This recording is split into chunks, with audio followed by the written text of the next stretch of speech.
ভাৰত চৰকাৰে জাৰি কৰা ইমিগ্ৰেশ্যন এণ্ড ফৰেনাৰ্ছ এক্সেম্পশ্যন অৰ্ডাৰ 2025 সদৌ অসম ছাত্ৰ সন্থাই ইয়াৰ বিৰোধিতা কৰিছো আৰু এই নিৰ্দেশ অসমীয়া জাতিটোৰ কাৰণে আৰু অবৈধ বিদেশীৰ বুজাত ইতিমধ্যে ককবকাই থকা অসমৰ দৰে ৰাজ্যৰ কাৰণে টেটু চেপাৰ বাদে আন একো নহয়।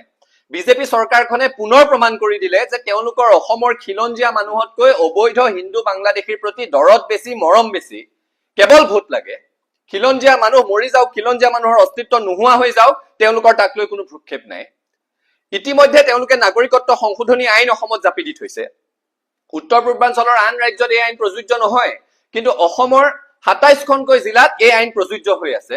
আৰু এই আইনৰ জৰিয়তে ইতিমধ্যে 2024 চনৰ 31 ডিচেম্বৰলৈকে অহা অবৈধ হিন্দু বাংলাদেশীক নাগৰিকত্ব দিবলৈ তেওঁলোকে যুঁজা চলাই আছে, যিটোৰ আমি বিৰোধিতা কৰিছো।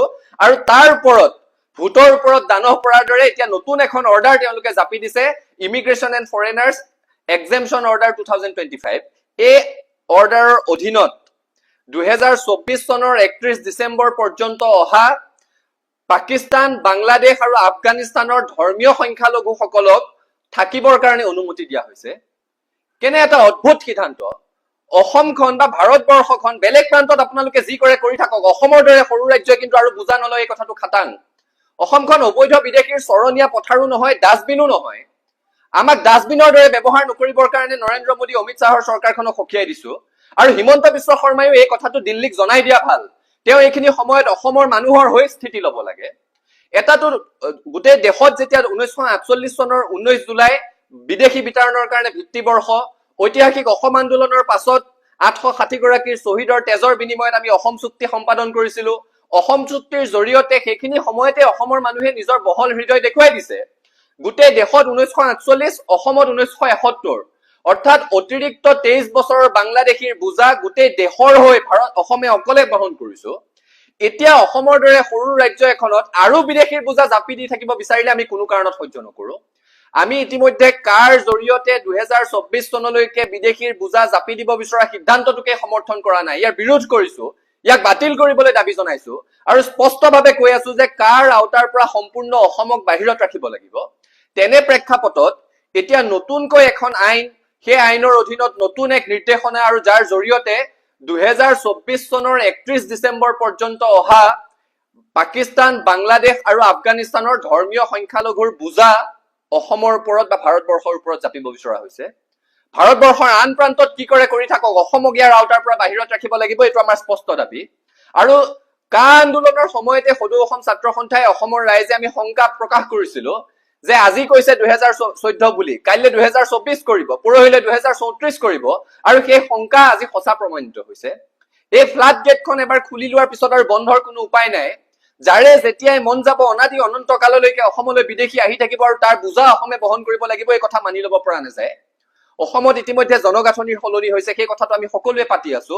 তাৰ সমান্তৰালভাৱে খিলঞ্জীয়া মানুহ ইয়াত ভাষিক সংখ্যালঘুত পৰিণত হৈছো। অসম ৰাজ্যখনতে অসমীয়া কথা কোৱা মানুহ এতিয়া সংখ্যালঘুত পৰিণত হবলৈ গৈ আছে। আৰু তেনে প্ৰেক্ষাপটত আৰু অধিক অবৈধ হিন্দু বাংলাদেশীৰ বোজা যদি অসমত বহন কৰিবলৈ বিচাৰে, তেতিয়াহ'লে এনে সিদ্ধান্ত গ্ৰহণ কৰা সকল জাতিদ্ৰোহী, তাৰ বাদে আন একো নহয়। এই ইমিগ্ৰেশ্যন এণ্ড ফৰেনাৰ্ছ এক্সেম্পশ্যন অৰ্ডাৰ 2025 অসমীয়া জাতি বিৰোধী, খিলঞ্জীয়া বিৰোধী আৰু পোনচাতে সাম্প্ৰদায়িক এক নিৰ্দেশ। ইয়াক কোনো কাৰণত অসমত প্ৰযোজ্য হবলৈ দিয়া নহব।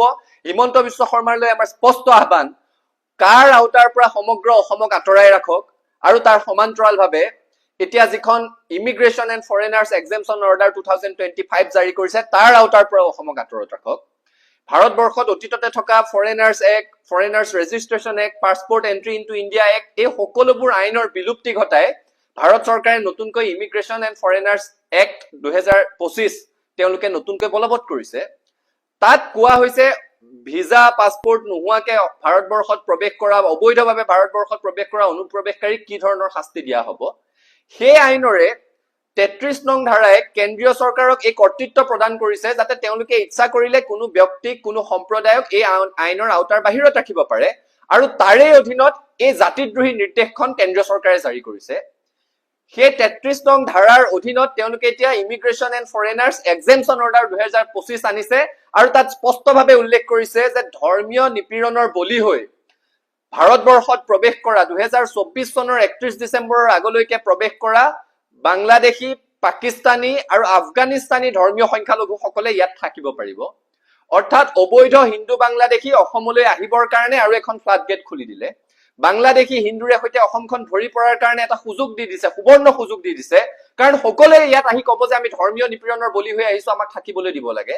24 চন পৰ্যন্ত অহা, অৰ্থাৎ 71 চনৰ পৰা 24লৈ অতিৰিক্ত 53 বছৰৰ অবৈধ হিন্দু বাংলাদেশীৰ বোজা আমাক জাপি দিব বিচাৰিছে। এই জাতিদ্ৰোহী সিদ্ধান্ত কোনো কাৰণত গ্ৰহণ কৰা নহব। আৰু হিমন্ত বিশ্ব শৰ্মাই দিল্লীক জনাই দিব লাগে যে অসমখন অবৈধ বাংলাদেশীৰ ডাষ্টবিন নহয়। গোপীনাথ বৰদলৈয়ে যদি জৱাহৰলাল নেহৰুৰ দৰে নেতাক ৰঙা চকু দেখুৱাই ক'ব পাৰিছিল যে অসমত আমাৰ ভূমিৰ অভাৱ, আমি ভূমি দিব নোৱাৰো, হিমন্ত বিশ্ব শৰ্মায়ো সেই পদ্ধতিয়ে ল'ব লাগে। উচ্ছেদ কৰি নিজকে গোপীনাথ বৰদলৈ নিজকে বিষ্ণুৰাম মেধিৰ লগত তুলনা কৰি আছে। এতিয়া দিল্লীক জনাই দিয়ক যে অবৈধ হিন্দু বাংলাদেশীৰ কাৰণে অসমত ঠাই নাই। গোপীনাথ বৰদলৈ সেই আদৰ্শ তেখেতে গ্ৰহণ কৰক আৰু অসমখন অবৈধ বিদেশীৰ চৰণীয়া পথাৰ হোৱাৰ পৰা মুখ্যমন্ত্ৰীগৰাকীয়ে ৰক্ষা কৰিবলৈ ব্যৱস্থা লওক। তেওঁক স্পষ্ট আহ্বান আৰু প্ৰত্যাহ্বান জনাইছো।